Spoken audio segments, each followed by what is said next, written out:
Hi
everyone, and a massive welcome to another insightful episode here on InfoSec Live of Selling Cyber, where Greg Vandergast and I explore how vendors can impress additional value from their offerings in a way that can drive real change to the security landscape.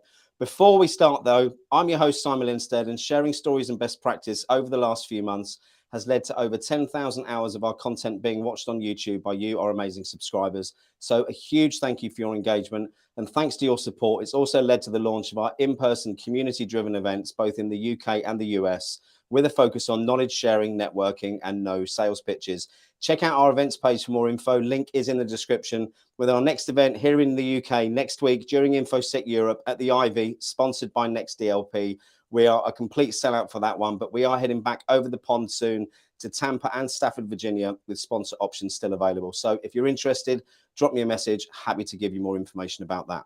Meanwhile, back in the community, our community director here at InfoSec Live has been organizing group study sessions, CV workshops, networking, job alerts, and a new 8-week workshop to help those looking to break into the industry. Make sure you check out the community if you haven't already. And if you'd like to offer some sponsorship or assistance to the community, please reach out to myself or Precious. We do have some sponsor options to suit any budget, and all will help us provide even more free support and guidance for the InfoSec Live community.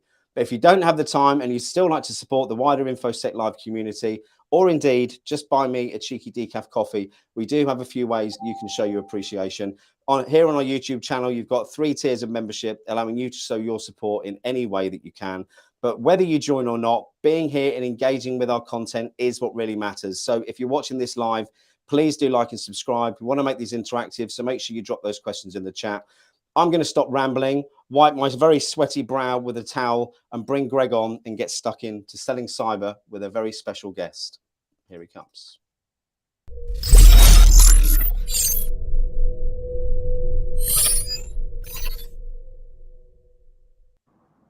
Could actually feel it beading as I was. You just introduced. You just ran the Kirk video though. No, I didn't. Yes, you did. You get to run it twice today, though. Oh, guess who we've got on as a surprise guest today? I was also wiping the sweat off my brow. I just said that. And earlier, when Kirk joined the call, the first thing he did was. Yeah. Well, seeing as I've completely ruined that intro, shall we play it again and bring Kirk on and let him explain who he is and what he's doing with us? Yeah, go on. Let's do that. Here we go. The right one this time. Actually.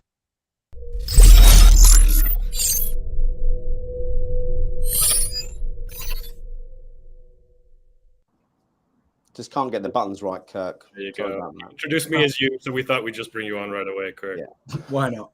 So just to preempt this, as I was saying just before, but I didn't get time to finish because we had to run the intro. We're always trying to come up with new ideas, things to talk about.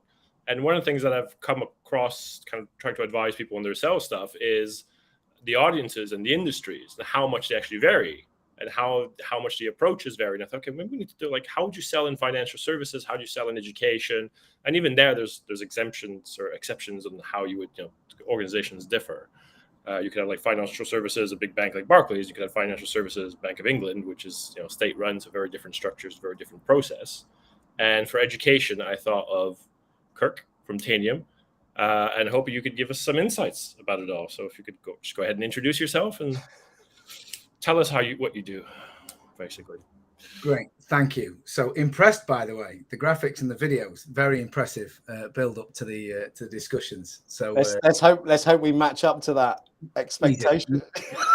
You will. So very impressed. So hello everybody. So I'm Kirk Bellerby. I currently work at Tailor, cyber operations and security vendor. I've been in IT for, I'd say, about 15 years now. So I've spent about 7 years at a reseller, 5 years at an asset management vendor, and now been at Tailor for a couple of years. And for a lot of those years, I've sold specifically to higher education, broader across the public sector as well, from central gov all the way down to a few charities. But the most part, it's been education, primarily higher education. So that's been about 2 years recently at Tailor, and obviously moved therefore mid-pandemic, which was a really interesting time to move companies. But ultimately, when you see something you like, you jump right, no matter what the situation is. Yeah, so that's me. I've just taken on blue light as a sector, actually, so I'm learning a lot more about that. Blue light tends to change quite a lot, but again, like you said, Greg, mainstay is education. What is blue light? Police forces. Okay. Anything that has a blue flashing light on the top. Okay. When you go too fast in your car and you're always watching out for those. Yeah, I'm expecting a letter about that, actually. Okay. No, I know, as the Americans would say, the blue line, thin blue line. Cool. But all kind of like public sector and education. And I mean, I kind of met you through Tailor because I engaged Tailor back when I was in education at the University of Salford. I'm quite curious what I remember, just as a kind of head of InfoSec/CISO there.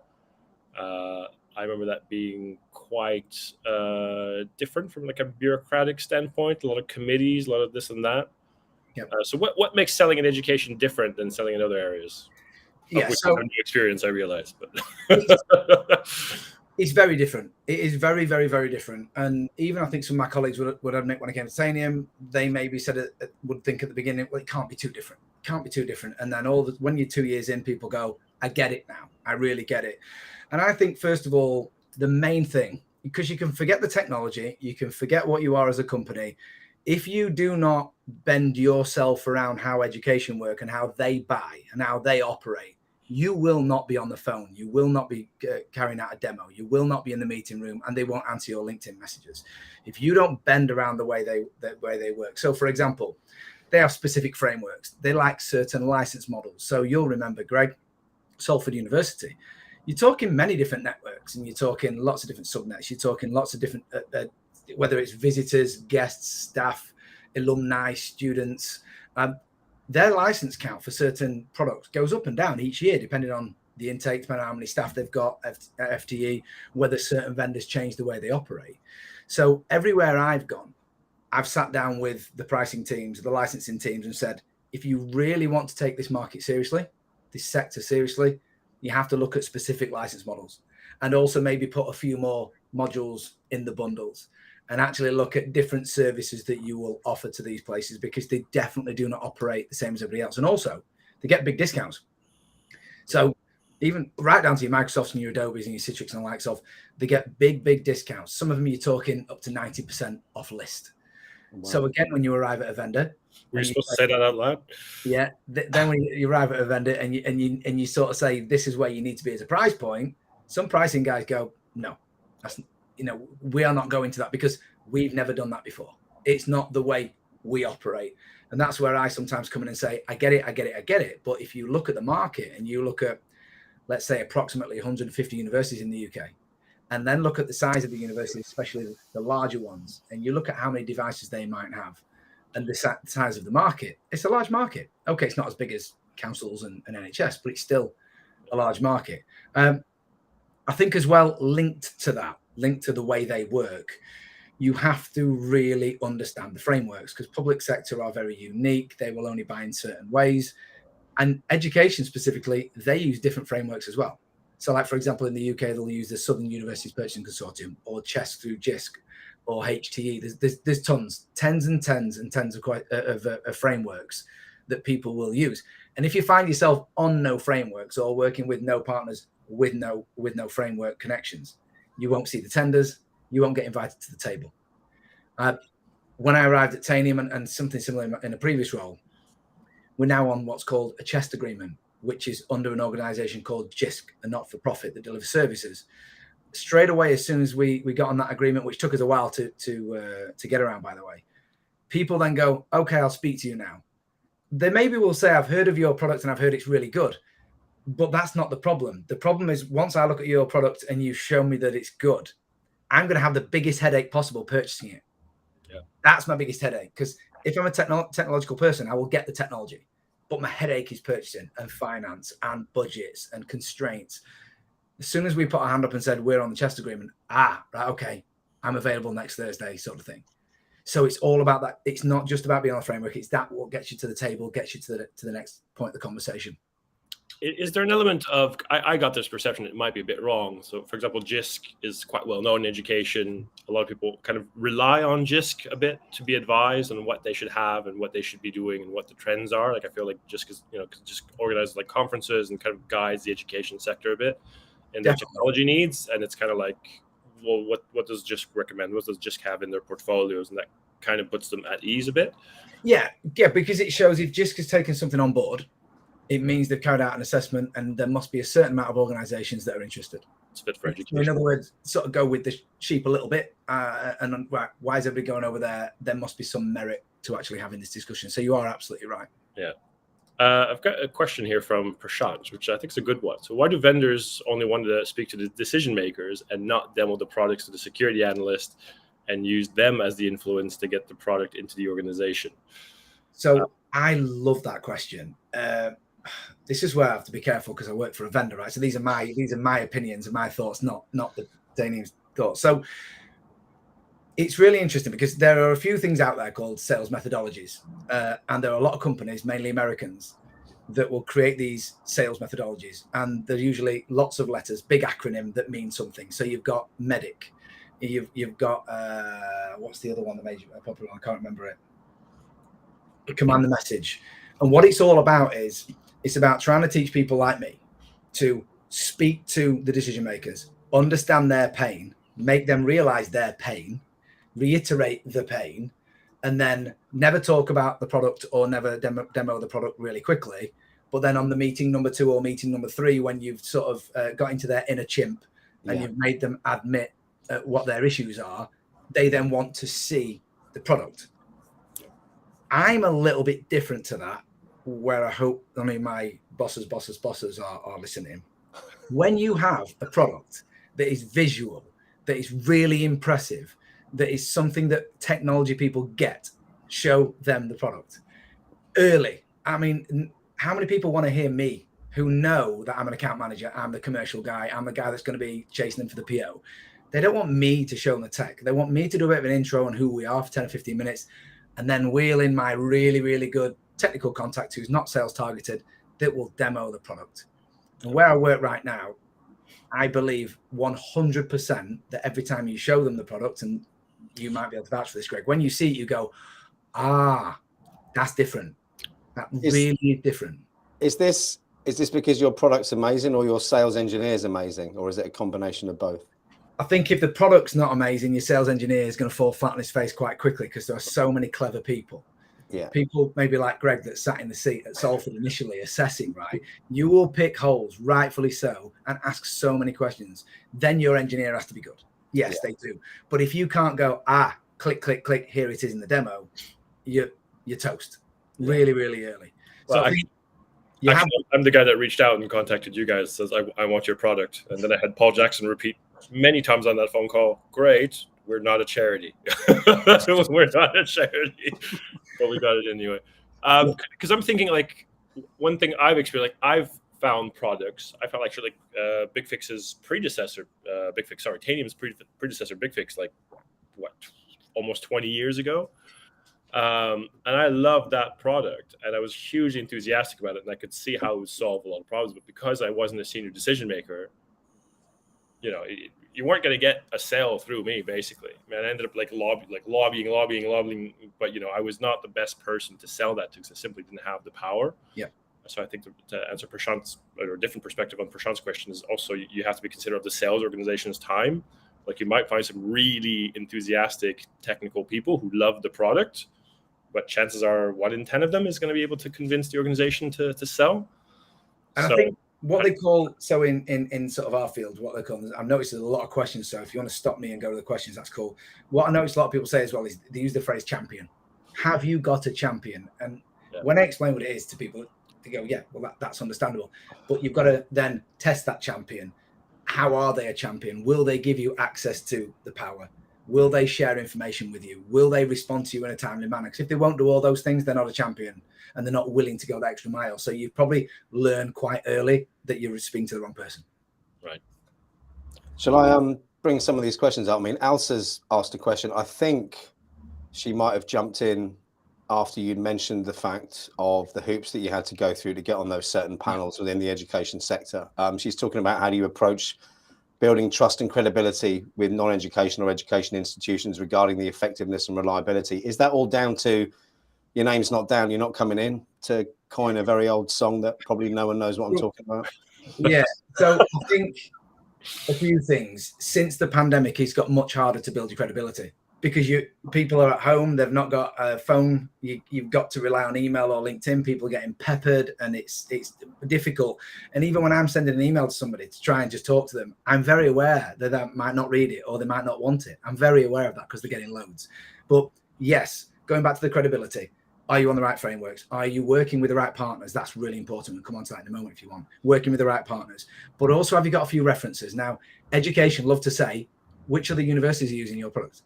They really love other universities. And I sometimes get a little bit, I don't show it, but a little bit frustrated because an environment is an environment. The network is the network. Discovery is discovery. You know, vulnerabilities are vulnerabilities. It shouldn't matter, but it does. But I think that's when they're thinking more broader around your technology. What types of devices can it find and manage? But also, I think you've got to be really relevant. A lot of people will hammer at the door with the same message 5 or 6 or 7 times to somebody. I'm a big believer in mix up your message. First of all, it might be, can we just get a bit of time to talk? They don't respond. It might be next time, I've got a really good event that's HE specific. Would you like to come to it? And if they don't respond, you couldn't make that. But we've actually got something else happening that's in your neck of the woods at some point soon. And I notice you're this role and it's focused around this. Yeah. And also speaking at the event is X or Y. And you're mixing it up. You're becoming more and more relevant. And at some point they'll go, okay, go on. I've heard enough about you. Let's meet. And it used to be, I think it used to be something like between 7 and 11 touch points it would take to get somebody. Okay. I'd say it's 20 to 30 minutes. Yeah, I'd go along with that. I've heard some, I forget what it was, but I've heard something similar that I don't remember the number, but 5 years ago it was 7 touch points and now it's 27, something like that, where it went from 9 to 27, something crazy like that. Yeah. There you go. So I hope that answers that question because we've got a few more, haven't we? I think it's one of the beauties of automation, isn't it, that we've brought in? You know, it's solved so many problems, but equally it's caused quite a few, especially when it comes to the human relationships, which is what we're talking about at the moment. Emmanuel's put a few comments in here. He started a cybersecurity awareness project, going to schools, businesses and organizations to give them awareness talks. Should they engage with vendors or should he use his own tech, I think is what he's saying there, or should cybersecurity? And then another question, let's do the first ones first. So should he engage with vendors to try and get them into the institutions? Maybe that's what he's asking. Or should he use his own personal tech? It depends what that tech is, I guess. Yeah. And yeah. Should cybersecurity analysts be involved in the first stages? So I think cybersecurity analysts, once again, yes, if they're keen, eager, and wanting to understand and learn more. But it's really hard to understand that. Some people will just take any phone call they can get. And it depends where you are in your journey of doing this sort of role. If you've got an empty day, you'll take any phone call you can get. If you're really, really busy, you shouldn't. Yeah. But yeah, still 20 to 30, I'd say is the case. Yeah, but yeah, it depends what the tech is. I don't know if he means more around the fact, should we be thinking about security more in that life cycle at the start rather than at the end? I think he's talking more about the production side, which may be a little bit OT for this particular episode. Yeah, maybe so. I'll drop you a message, Emmanuel. We're salespeople now. We don't know. Yeah. What kind of issues are you actually seeing and addressing in education? I've actually got a post of yours from LinkedIn from like 4 months ago. So many universities saying they need to do more with less, that they cannot fill all IT vacancies with qualified staff. All the more reason to have a platform for all IT teams that can do many things in one place with one agent, as opposed to managing lots of point solutions. Obviously, we're talking about Titanium. But what are the particular challenges that you feel universities are facing? Because it does seem very, very scattered. My experience, the university has multiple schools. They're all kind of doing things their own way. You might have a central IT function, but it's not necessarily really aligned with what the individual schools need to do. So they go off, spin off their own networks, their own things. And you tend to have many different solutions managed by different teams. You have a central function, but might not handle particular projects or departments inside schools. It's really messy. That's it. I don't use slides when I talk to customers. I just like to jump on, start chatting, ask them who they are, where they're at, and make it a conversation to begin with. But a few times recently, I've used one slide. And I've said to people, I want to use one slide. And I sometimes will judge the meeting I'm going into. And if I think I might be going into a meeting where I have to go back to that previous point, show credibility. Have you seen the film 8 Mile with Eminem? Yeah. You know when he does the last rap battle and he wins because he goes first and he guesses everything the other person's going to say. Yeah. And the other guy just drops the mic and leaves the room. I love that, because if you're trying to build credibility, I tend to open one slide up and go, would you mind if I spend 3 or 4 minutes just telling you what other universities are telling me are their problems? And they go, yeah, of course. And then I've got one slide. It's got about 5 or 6 bullet points. Number 1, too many tools. Tons of tools. Therefore, too many agents. And if you tie that in with what you said, Greg, not enough staff. Well, let's go back to those 2 first points. We can't manage these tools and these agents and all these bits of technology and the renewals of and the services related to them if we haven't got enough staff. And then at the same time, since pandemic, it's got even worse. Devices everywhere, CVEs everywhere. And if we're actually hand on heart going to be truthfully honest, we're going to admit that we can't find all of our assets, which means we've got lots of security problems. We don't know where all the doors are, never mind whether they're locked or not. So they all really link in. And whenever I bring those sort of 4 or 5 points up, people straight away go, yeah, you're right, they're all of our problems. And in a way, you've now cracked it within minute 5 of the call. Because it's not you saying it either, it's their peers saying it, right? Yep. Which again is all about framing that conversation rather than you coming across like you're telling them what their problems are. I think that's an important difference. That is it really, because you're also kind of showing that you understand the space, and also that you're speaking to other people, which is that kind of peer thing. Is it really important to have sold to one of those people, or is it enough to have had the conversations with it? So yes and no. So when I came to Titanium, Salford were the only customer. So some people were like, well, that's great, you've got a customer, now you should flood the market. Like, whoa, universities want tens of customers to even get out of bed to listen to your conversation.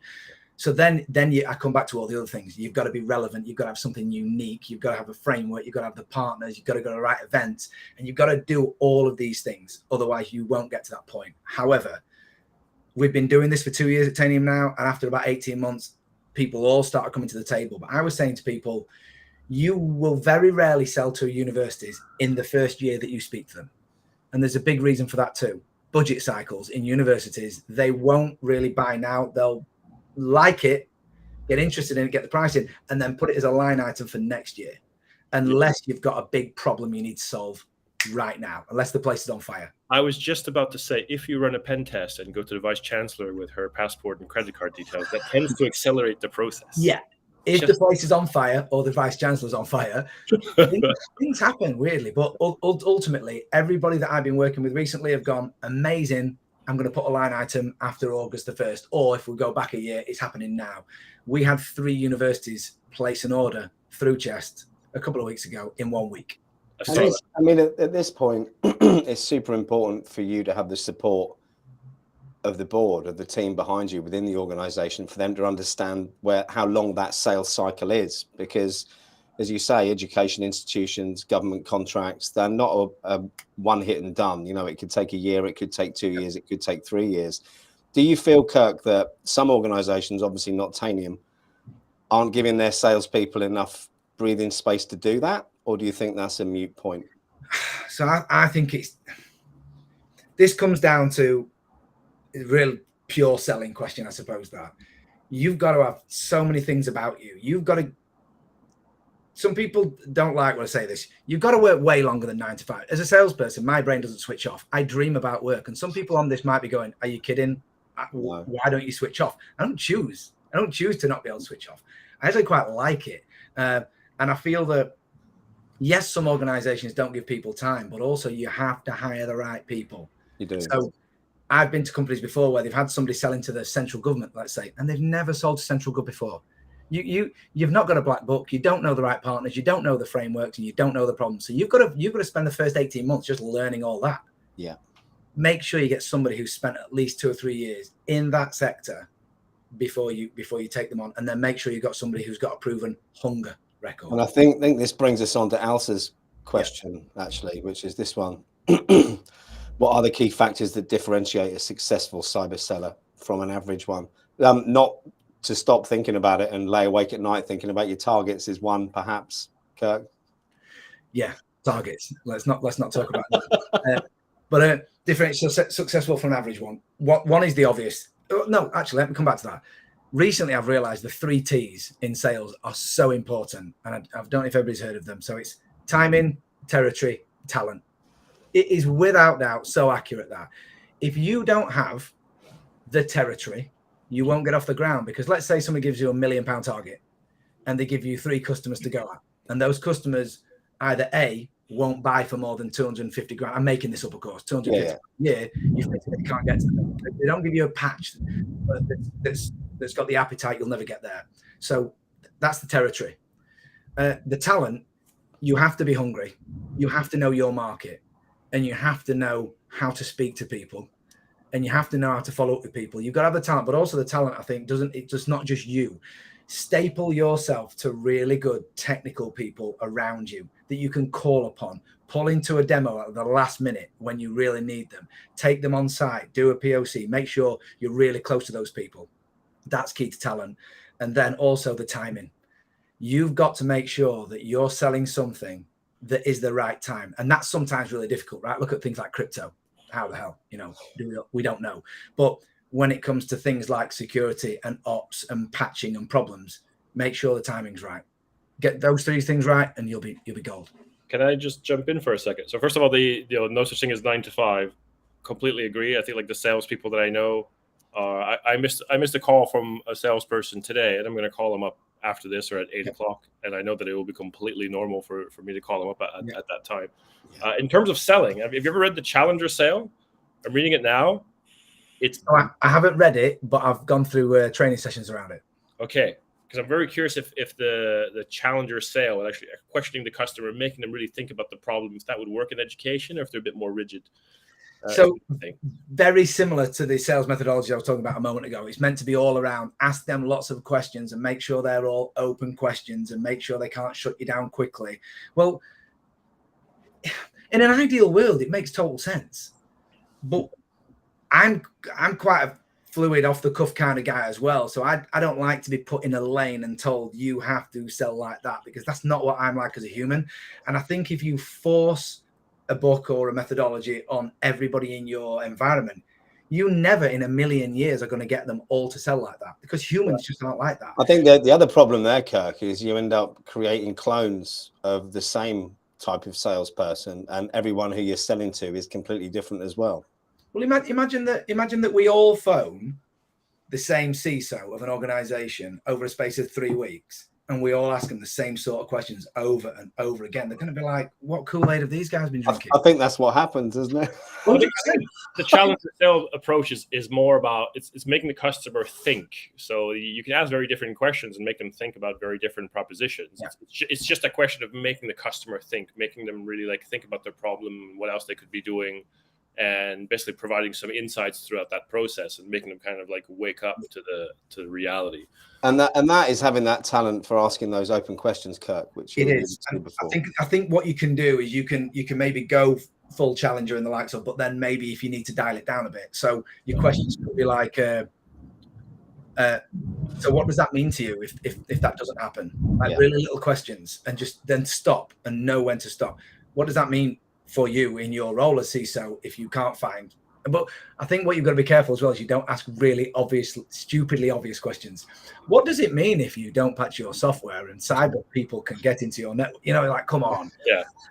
You've got to ask them what it means and what will they do if they can't. But that's about this part of it, isn't it? You know, which I love when I get those emails from salespeople who've been alive for less longer than I've been a CISO asking me those questions.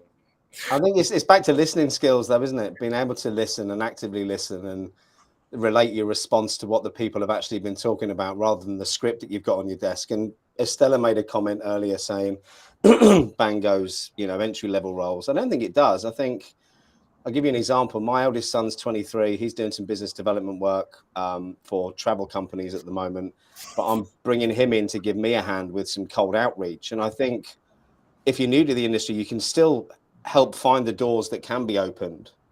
It's just you need to work closely with experienced people to learn the tricks of what to do when you find those doors.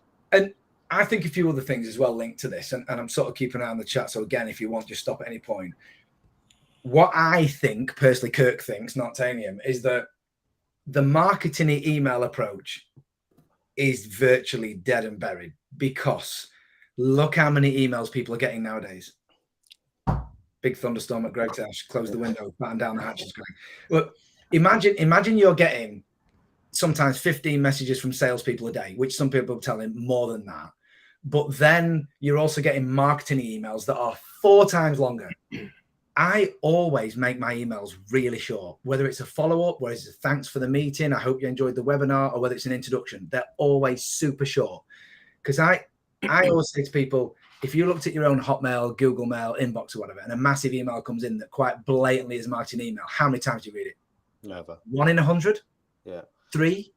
I've had the idea in terms of what I do now to help vendors, just to find vendors, just make a fake LinkedIn announcement that I'm CISO at whatever Acme Limited. I will immediately have 50 vendors message me within the space of 3 hours. Yep.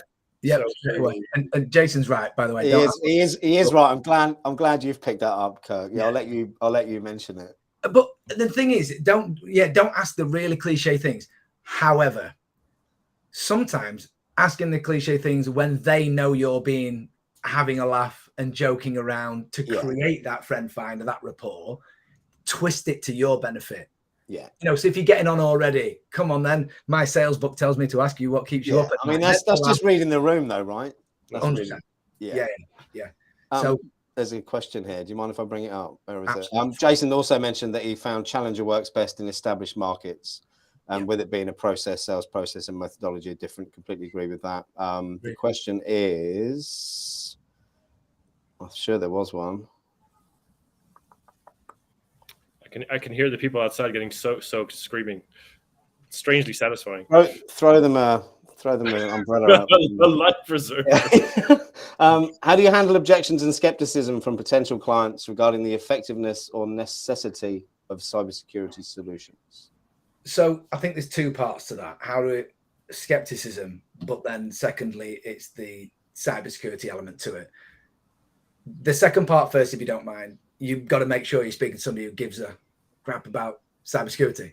We speak to I think some people just, whoever they can get on the phone, they'll throw cyber problems, attacks, and they're like, I just update all the laptops every now and again. It's not my problem. So know your audience. And I think what Greg said a minute ago, when you speak to the younger people, they've not been around, and it's not their fault. They've not been around long enough to know what a role means, what somebody's role actually is. That's number one. But also skepticism.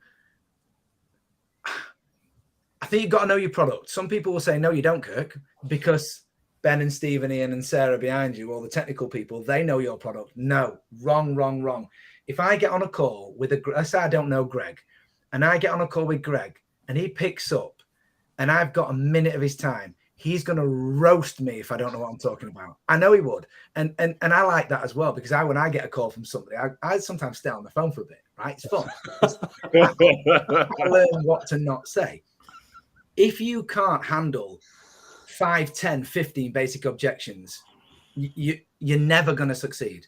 You need to really understand. What I found was the best way to learn a certain technology is to go and watch the vendors do it. So when I worked at a resale called Insight for 7 years. If I introduced a customer to a product, I would then say, well, can I set you up a demo? Is that okay? Go, yeah, all right, we'll get an hour demo. I just sit in the background on mute, shut the hell up and watch for an hour, because the vendors demo their technology way better than anybody else. Yeah. Wow. That's probably coming my way. I'm in Yorkshire. I think I can hear it over here, but I'm far east compared to you, Greg. I thought you were just going to arrive into Greg's room then when you. Yeah. What are you He's doing actually a now? lodger. Yeah.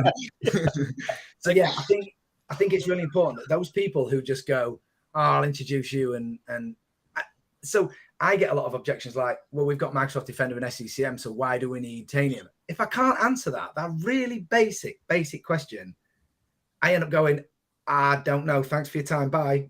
Yeah. I'll get my coat. Yeah, really important. I found the question I was looking for, actually, because I think it's a really good one, and one that a lot of startups struggle with, I think, when they come to the market. And it's from Ariel. Any tips for the right sales approach when you're a smaller vendor selling a single product and not an extensive platform? Great question. I did mean to ask that, actually. Like, if you are a small vendor and you're not on a framework, how do you even proceed? Don't answer the original question as well, not just framework related. So I think play on the point. You know you're a smaller vendor. You know you're at a lower price point. Find the people who need that. Don't try and be something you're not ever, because again, you'll get found out really, really quickly. So how would I go against Tanium, for example? I'd go, oh, their platform. Oh, they'll try and make you do so much and it'll be more expensive. And you'll get the odd person that'll go, yeah, we don't want that. Play to that and say, we're at a much better price point. And that doesn't mean say our technology is not relevant. But what I'd say as well is I love it when a vendor is willing to, for want of a much, much, much better phrase, buy a few customers early doors. Let them have it at a much cheaper price point, as long as they're going to be a case study. Salford did that. Yeah. And you're okay. Go on, sir, Greg. I don't want to interrupt, but there's a question I've been wanting to ask you for a while. When you're talking about like that 18-month cycle to get your customer. Yeah. So we got Salford, and then it took 18 months to get the next customer, but then they started coming in thick and fast. What was that process like? Why did it take 18 months? Yeah. So whenever a customer says to me, well, come on then, why have you not, and that's been asked loads, by the way, Greg, how come you haven't got any more than Salford in all this time? And I'll go straight away. We didn't have a price model. We had no price model for education. So it was a bit of a finger in the air. How big are they?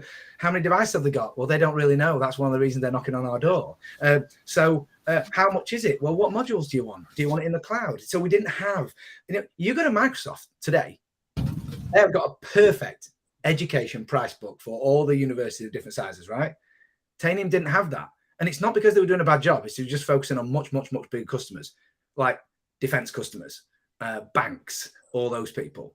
So we had to make sure we had that. And when I say that framework, I don't just mean public sector frameworks. We had a framework that when a university comes to me, they know what it's going to cost. It's online and transparent. It's a site-wide license. That's what we provide now. They know what modules they'll get within that bundle. And if they want, they can go and click online and find it without talking to Kirk. Yeah, and you see this, and that's the point, isn't it? Which you alluded to earlier, Kirk. It's then understanding the market that you're targeting. And Tanium clearly spent some time doing that once they'd onboarded that first client. But it takes time to get that playbook, and it takes time to get that pricing right. And I said that in my interview. Actually, in my interview for Tanium, I said, if you want me to sell and do my number in year one and sell to 6 universities, I'm the wrong man. It's not going to happen, and because you need to put the blocks in place. So I'd like you to let me do X, Y, and Z and become sort of like the education lead. Doesn't mean I don't get a bigger pay rise or anything. It just means that I'm creating the strategy. And they went, yeah, okay, go at it. Now, I came up to 2 years last Wednesday. I think it was last Thursday, Friday. So I think I'm safe now, Tanium. I think. Was that your probation period? Yeah, it's tough, but I bet there were certain people above me at Tanium 3 months ago going, Kirk's been telling us this big mission and this big plan for education. Where is it? And then recently they've just started toppling over. So thankfully, it's just at the right time. You're safe. Yep, safe. So I didn't realize it was due to the pricing model. That's quite an interesting one, because I assumed that would be kind of established fairly quickly with Salford. And I know that we had, we did some events together, and I know we had some interest from some other institutions, some of which I believe signed. Yeah, so 3 signed recently, but coming back to your point, you're absolutely right. When Salford purchased, here's my belief, Kirk's belief, again, not Tania's belief, is that you guys pushed to say this is the price point it needs to be at. So in a way, Tanium and other vendors, by the way, this is all the vendors go, oh my God, they probably got it cheap. But then what you sometimes say is, did they? Or did they buy it for what they were willing to pay? So it's the property market. It's only worth what somebody's willing to pay. So therefore, I've sort of created a model a little bit around what Salford paid. Similar-ish, but also similar modules that gives them a nice workflow so they understand it, so that they understand the model, what they're going to get for it, as well as what the price is. Is there a lesson here for those startups out there who believe they know the product that everyone wants to buy before they take it to market, Kirk, perhaps?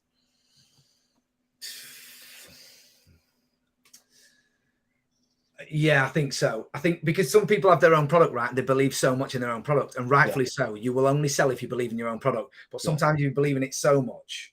And also, coming to this as well, across different continents. Yeah. Not only have you got to be completely different. Yeah. Yeah. You've got to be familiar with the sector you're in, i.e. higher education. But yeah, higher education in the US is different because it's funded differently to in the UK. Totally different. Yeah. And also the prices they pay for different pieces of software are different in terms of Tanium might go, we can help you with savings. So you can't have one model globally for one sector. It does not work. No, completely agree. Another question here that I saw earlier that's pretty good, actually, and I'm surprised no one's asked this one before. What training or certification do I need to sell cyber? Great question, Emmanuel. Well, you hungry, Greg, or is that still fun? Obviously, you need our forthcoming course, Simon. I was going to plug that at the end. Yeah.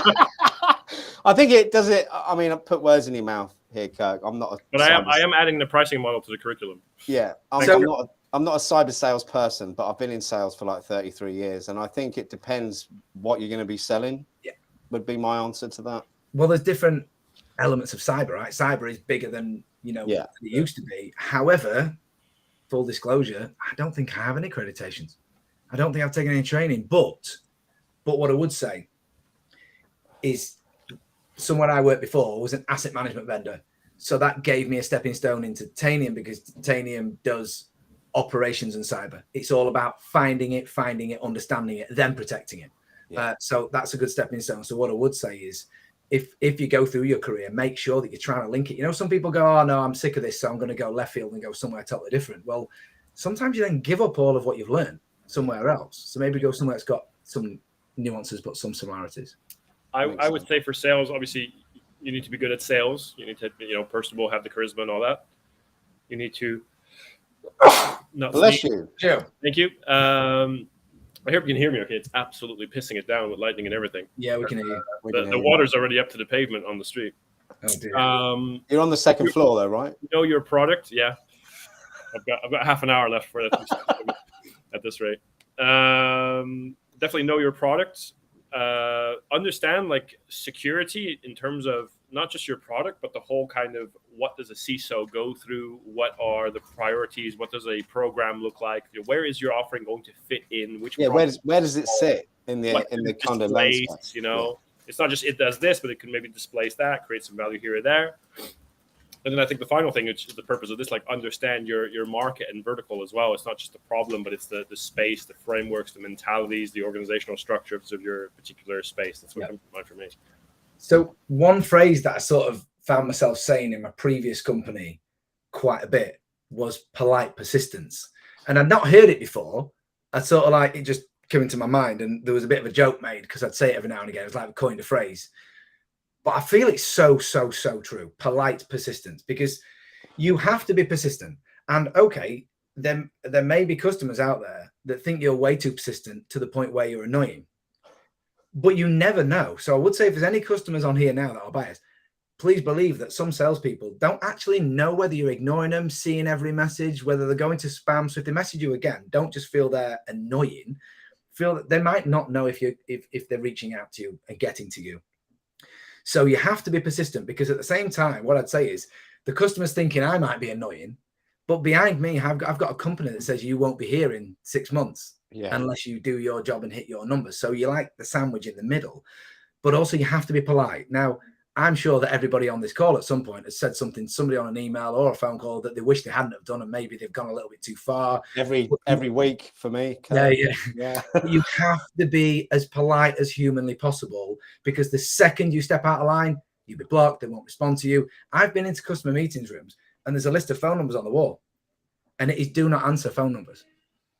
They just won't answer you again, because once you phone them and you said something they didn't like, we're all going to piss somebody off every now and again. We've got to accept that.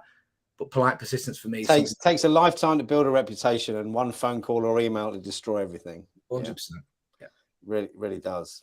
Greg, you've gone quiet. I don't know if you're muted. No, but I want to say something about like Kirk personally, because I think you're also like a very, very decent human being. Like I see like a lot of charity work. I think you gave like £100 to a different school for school lunches every single day in December, something like that. Oh, wow.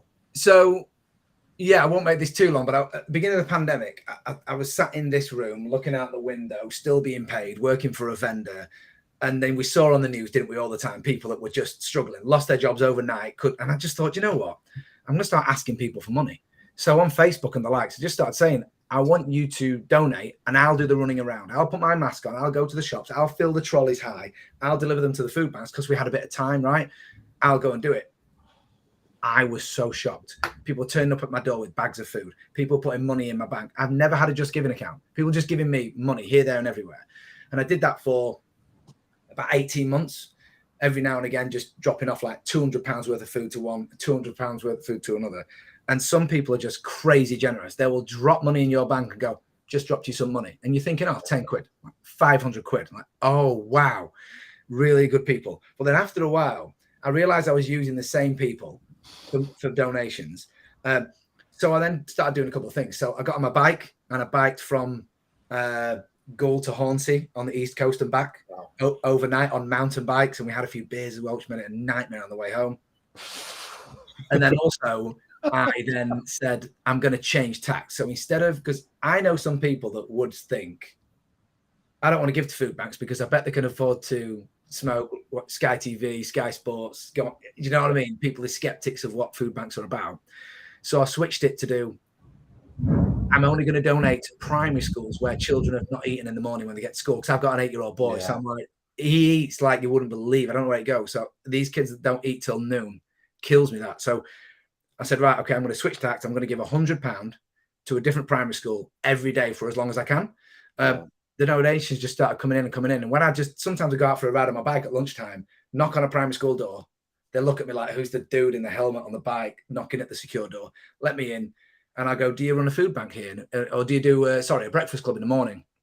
Yes, we do. Can I give you £100? What? Lovely. Can I give you £100? It's a voucher. Off you go. I post it on Facebook. Thanks a lot. Your donation today went to the school. I have a photo with like the head or whoever it is and just go to the next school. And it's been brilliant. It's been great to see the appreciation from people. However, work gets in the way. I've got £700 worth of vouchers downstairs that I still need to give to primary schools because I'm busy. I know you don't do it for any work reason. Like it's genuine generosity. But do you find does it get you any kind of, because it is kind of education related? Does it give you any kind of like social credit when you're selling to people? No, well, just as now. You don't even use it, do you? You don't even leverage it. You don't even mention it. You're doing it for the right reasons. That's why. Can I just say something, Kirk? Yeah. For someone who, through his own self-destruction, put himself in the position 3.5 years ago where my family was eating out of food banks, a massive thank you to you and everyone who does contribute. And I suppose my question is, I've been driven since being in that position myself to help other people and do things a little bit similar. Have you had something happen in your life that's made you want to do that? Or are you just a nice bloke? Do you know what? He's a northerner. I'm probably is that what it is? I'm probably a normal bloke. I'm quite a straight talking guy, actually. And some people go, "Oh, that can be rude," but then sometimes northern people just blurt something out, and they don't even think that it can be quite direct. But I've had a decent upbringing. I've got generous, loving parents, so I thought, you know what, this is going to be really easy for me to do. I'm quite persuasive, so I'm persuading people to give me money, and then I'll go and do it. But then it's that snowball effect, and you're like, shit, the money's keeping coming, so I'm keeping going. And the last look, and this is just asking for me on Facebook. The last look, I'd raised $6,500 in 2 years. Wow! So just well done, Kirk. Thanks, massive respect. But going back to your question, though, do I get any credit from it? I deliberately keep it away as much as I can from my selling because I don't want anybody to go, he's only doing it for that reason. Yeah, 100%. So I've posted twice on LinkedIn in probably 18 months, Greg, about doing this, but there's a reason I've only done it. It's because people that I know that are on LinkedIn have donated. Yeah. But I think it's that.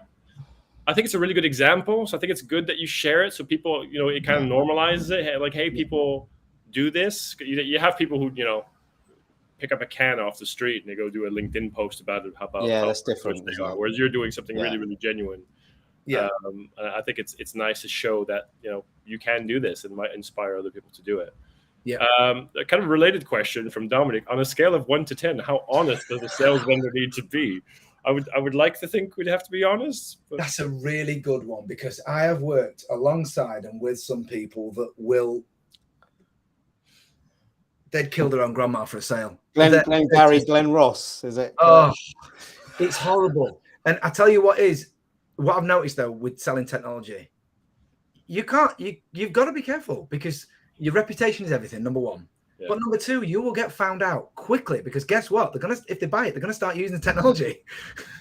And when it can't, is it the case that there's a lot of people out there who, they're maybe selling for a vendor for 12, 18 months and moving on to the next, and just keep doing that and burn. Dishonest? Yeah. What I will say is I've heard so many stories, and I've been in and around it, of course, myself, some in sales, where some management, because they've got targets on their head and you've got a target on your head, which is doing your target. Some people put incredible, like can't sleep at night pressure on salespeople. A colleague a couple of years ago said to me, I'm literally not sleeping. My wife's pregnant and I'm not sleeping and I'm shattered and I'm stressed. And I'm like, oh my God, he's just selling software for God's sake. That's all he's doing. But some people put so much pressure that people then sometimes think, well, I've got to do whatever it takes to get a sale. This is leading from the top again, though, isn't it? 100%. You'll get found out. Yeah. You'll get found out really quickly. So I think you've got to be honest. And I'm lucky because Tailor, because it's a platform, it can do quite a lot. So when you get asked a question, you can quite comfortably say either, yes, we can do it, or I always like saying, this is how we do it. Can I show you how we think we would do that? And you can then make your own mind up whether that's a yes or no, Mr. Customer. But I'm laughing because Joe and I have got like a Glengarry Glen Ross narrative going on in the chat here. And we chuckle about that film. We haven't got long left, and I want to get this question in because it's again quite a good one. What is your kickoff meeting like? That's the one I want to ask. Because I've got to be honest, there can't just be one answer for this, can there? But I'm interested to see what you say. So I think what Emmanuel's saying is, let's say Emmanuel's the customer. I've managed to get Emmanuel on the phone or on a Teams call in the meeting. How does that first meeting go? Do you take it as the same as that? Is that about right? Yeah. So I always sound really cliche when I say this. Never the same. I can't stand the canned. And I got taught a little bit how to do that in my previous role. Now, I did well in my previous role, but I think I did better when I created my own method and relatability with the customers. Do not, for me, get 10 slides out of the bag and go, I'd like to talk to you about what we are and who we are and why we're here, because they will be bored really quickly. And we talk around our slides more than they want us to. So be really careful about that. Get to the point really quickly, because I think more than ever, people have got not as much time since the pandemic. They've got Teams messages back to flipping back all day long. And if you're on minute 35 and this person still actually doesn't know what they're about to maybe see on a demo, you've lost them. They've gone in the game. And especially the people that don't have the camera on. You know what they're doing? They could have fallen asleep. So make sure that it's really relatable. But one thing I always try and do as well, to be really open and say to that person, I know we've not met before, and I know you maybe don't know where we sit at the moment, but I just want a short amount of time to show you where I think we could fit within your organization, what things we can solve for you, and get straight quite quickly to it. If you don't get, but this sort of contradicts going back towards the challenger and all that sort of stuff. I think we've got less time nowadays. 3, 4, 5 years ago, you maybe had 2 meetings before you demoed. Yeah. Don't give you that time anymore. I think the challenger approach should almost be like a marketing approach. It's like have your marketing message make people think, make people interested about maybe new value propositions, and maybe less of a sales thing, more of a marketing thing. Yeah, I totally agree. Just make it relevant, make it interchangeable. But also, one thing I find a lot looking at my watch as well, your time. If you've got somebody alongside you who's a technical person or demo in the product, and if they run away with it, reel them in. Because what tends to happen is the technical person go, right, it's my time to shine. Yeah. And they demo, and they don't come up. We've had this conversation. We've talked about this a lot. Where they're really proficient with the product, but they lose that connection with the customer's problems and what they're actually trying to solve and achieve. Yeah. And really simple things. Every 8 minutes, stop and go, am I talking about the right things here? Is this clarify? Yeah, absolutely. Yeah. And I've noticed sometimes, I had this in a previous company. Somebody went to ask a question and the person went, if you just give me a minute, I'm just getting to the end of this. And I'm like, no. You see, again, it's as though people aren't getting taught what I'd call old school sales tactics, and being able to identify when to leave a call as well, when it isn't going well. And I think minor closing is something that I haven't seen in any pitches that I've had. Yeah. Why are you not finding out what's driving them, and why are you not finding out what the barriers are earlier on and trying to close those doors? Or if you find out that you can't close them, draw a line under it and move on. I think what's really important, whatever they're about to say is way more important than what you were about to say, because they're about to help you, whether you like it or not. They're going to tell you something that will make you switch lanes and go, that's not what you're talking about. You're talking about this, and then they'll wake up again. So always make sure not only gone the wrong way in your sales pitch, but you've undermined them at the same time. Pissed them off. Yeah. And then they're never answering the phone to you ever again. No, exactly. They won't. Okay, shall we end with a rapid fire then for Kirk? What do you think, Greg? That was your idea. So I was just like, we're out of time, just to sum up 3 or 4 things off the top of your mind. What makes education different to other verticals? Well, first of all, they're very unique. Lots of different campuses, buildings, lots of different types of workers and devices. Sometimes they've got campuses abroad. So your technology needs to be able to span across all of that. You need to be able to make sure that it's relevant, because they are unique. They also work more slowly. They will not let you push them. Even if they say, we'll get a purchase order out tomorrow, it will probably be in 3 weeks after that. It won't be straight away. So 3 weeks is fast. Yeah. So then don't be saying, hi, where's the PO? Hi, is the PO coming today? Sometimes we have to do that because we maybe got an end of month or end of year. So forgive the seller if they're saying, but what I would say is always be honest about that. Yeah. Tell them the only reason I'm chasing you is because it would actually benefit me. It's our end of year on Friday. I'm asking as a favor. It would really help me. And some people go, I didn't know it helped you. Yeah, I'll get it to you tomorrow. All about the framing, Kirk. All about the framing. Exactly. Frameworks, really important. Understand the frameworks. But we didn't talk partners. There are lots of resellers and service partners out there. Lots. Staple yourself to the right ones. Not only the right ones that are actually good within your market, but actually on the right frameworks to be able to sell to those customers. Because you could spend, I've done this. I've actually done it at the start of this job. You might spend 9 months trying to persuade a partner to sell your technology. And then you think, I've just spun the wheels for 9 months. What have I been doing? Why didn't I go over there to that one and over there to that one that are specialists in my market? Cool. Should we end on that? Doing something else then. Yeah. Just replying. Jason Carrico, you've asked some very insightful questions. We met actually in San Francisco this year. Jason, I believe, is doing outsourced sales solutions for vendors in the marketplace. So it could be a really interesting guest. So Jason, if you do fancy coming on, reach out. Everyone who's watched, again, thank you so much for all of the questions. And Kirk, thank you for answering them all and giving us some insights into the world that is Tailor and the success and I suppose the methods that you use in your role. Greg, it'd be rude, wouldn't it, not to do a quick pitch at the end here for our new Selling Cyber Sales seminar that we're going to be launching soon.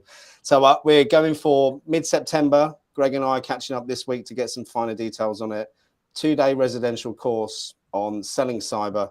from the master that is Mr. Vandergast, and a little bit of input from me with my sales background as well, trying to tie it together and build on what we've been doing with the show. So if you're interested in participating, or you know someone who might be, reach out to myself or Greg, or keep your eyes peeled on LinkedIn for some more information soon. Greg, any famous last words, or wise words even, not famous ones? You can think of a famous quote if you like. I don't do heat. I'm getting delirious now. I don't do famous or wise. Yeah, I'm very clammy. I just want to get off the call. Kirk, any words of wisdom before we wrap things up? No, all I want to say is this is the first podcast I've ever done. So even if 10% of what I said was useful to anybody, thank you. I had no idea what to expect. So thanks a lot. Very welcome. But wise words of wisdom: don't be lazy. Don't eat yellow snow. If you want to sell, there's no room for people being lazy, and that sounds like really proper selling, but it is. You have to. And I found as well, some people think that you should rely on other people to bring you leads. No, use them as a backup. 100%. Use your telesalesperson or your partners. You be the main source of your productivity, and then you won't go far wrong.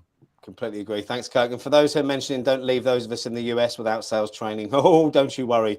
We certainly won't be, and we'll be over there soon. Everyone, have a great night. Thanks for tuning in. See you all soon. Thanks, guys. Here, bye. Audience and Kirk.